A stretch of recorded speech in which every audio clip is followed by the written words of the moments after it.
So monetary policy, obviously monetary policy, as Mark alluded to, is, me personally, I think it's the biggest drawer of funds over longer and medium term trading. The currencies or the countries with the highest interest rates generally do have inflows. The US is kind of at an inflection point.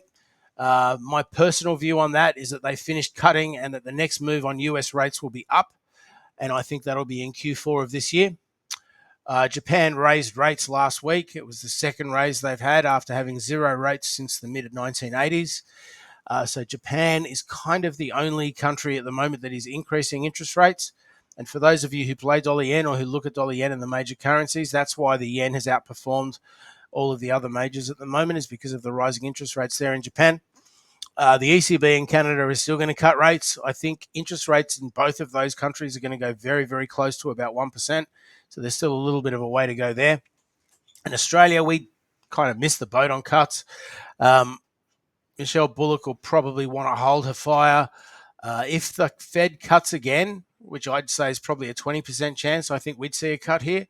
If the Fed doesn't cut again, I'd say we've just missed the boat on cuts, and the next moves for interest rates in Australia will be higher.